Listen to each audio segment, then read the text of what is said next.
Hi, welcome to another oziTarget feature video. Today we're looking at the flight wind tool.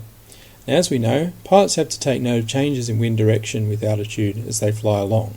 They'll either do this on paper or they'll keep the information in their head.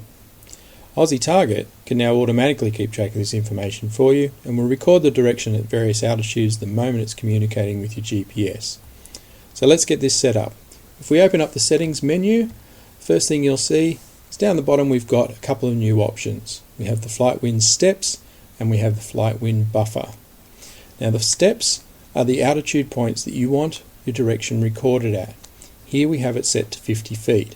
You could set it at 100, 200 feet, whatever works. The buffer is the plus or minus range that oziTarget will average your direction over to smooth out any random variations. In this case, the buffer is set at 5 feet. So your direction between, say, 45 and 55 feet will be averaged to give you the 50-foot reading.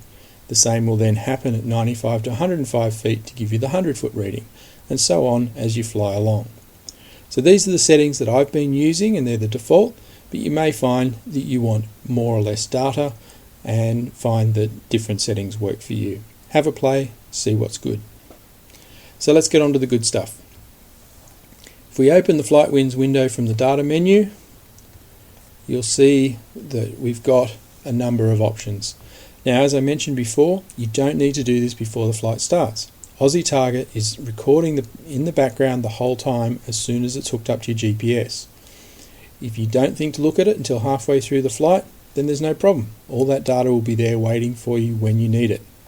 So starting at the top, we have a couple of buttons for changing the size of the window, so we can increase or decrease the amount of information shown to make it fit on the screen the way you want. We then have the actual table of altitude, speed and direction that will be populated as you fly along. Under that we've got some buttons for drawing selected wind lines, either at a waypoint at the current position, or for clearing the lines or clearing your selections. We also have a couple of options for the scale of the lines and the thickness and the colours. Now, since I'm sitting at a desk and not flying, we need to simulate these changes in altitude to make this actually work. So Aussie Explorer doesn't give us a way to do that. So I've had to build in a simulator into oziTarget so you can do some testing at home. To get that running, we select the altitude sim mode from the help menu, and you'll see we get a couple of extra buttons down the bottom here. We have a climb rate, an altitude start, a maximum altitude, climb, descent and stop.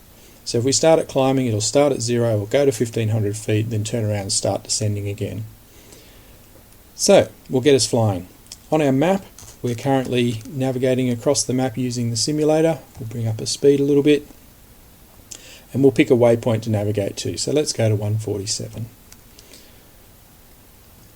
Now we'll get the climb running. So if we start the simulated climb, you'll see that at 300 feet per minute our altitude's increasing, and as we go through 50 feet it records our direction. As we climb, we're just going to make some changes in our direction, a couple of changes in speed, and we're just going to populate this table with some simulated stuff as if we were climbing along and changing direction. So each time you climb or descend through one of these altitude steps that you've selected, your direction and your speed is going to be recorded. Now obviously this isn't a full history, but rather it's your most recent history. Okay, so that's something to keep in mind. If you descend, you're going to change these figures. Okay, so you do have the potential to wipe this out with bad data with a really fast climb. So anyhow, let's stop this. And we'll stop our speed here and we can have a look at what we're working with. So as an example, if we'd taken off and we hadn't taken note of the surface wind direction before we climbed out, we can now just look it up on the flight winds table. At our current altitude, you can see that we're well to the right of the goal now, and we need to know how far we can go before we won't have enough left-hand turn on the surface to get back to our goal. To find out, all we need to do is select a surface wind and draw it at the waypoint. So if we select, say, 50 feet here, 22 degrees, that was our best left-hand turn, you'll see first of all it takes the first colour that's available, highlights it with that, takes the direction of 22 degrees, transfers it to the box, ready to be drawn.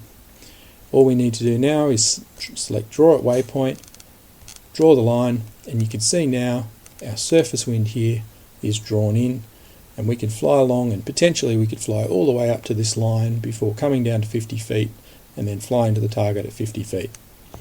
Of course, it doesn't always work that way, so we'd probably stay inside the line a little bit, but it gives us a limit. It gives us an idea of how far we can go.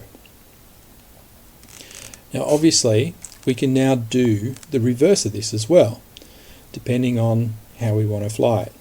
We can have a look at what our upper wind limit is. Now we could clear this off just by selecting it again and then picking a new direction, or we can make the most of this and actually select a second direction, which will be the next one in line, which is the blue one, pick an upper wind, and again draw at the waypoint. And straight away you see we've now got this nice V with our surface wind, our upper wind, and as long as we stay within these two lines, we've got a pretty good chance of getting to the waypoint. One of the nice things with this is we've also got the option of picking a third wind. So if we wanted to really make this simple, we can pick a middle wind here, the 250 populates the third one, and again draw it at our waypoint, and you can see that's roughly the line down the middle at 250 feet. So we've got an idea of where our approach is going to come from. Again, like I said, anytime we want to change these, we simply select it, select another one, and it will move them around. So it will fill out whichever one is available of the three. We can also draw this at our current position. So if we select Draw at Current, you'll see now we've got our upper wind here, that mid-level wind at 200 feet, and our 50-foot wind here, and our goal is in the middle of them. We can also use this for choosing fly-on goals. So if we draw it again at the waypoint that we're going to get to, you can now see, if we're looking down the track, 224 is too far to the left, we're never going to get to that, but 225 is a good option, and we're off into the boonies looking at going all the way up to 371 before we get to another valid goal. So it's a great way for choosing fly-on goals. At any time, if we want to change colours, we can simply select the colour and change it. We can also change the thickness of those lines and make it work whichever way is good for us. So that's it. As always, feel free to ask any questions. I'd love to see some comments on the blog. Thanks a lot for watching. See you next time.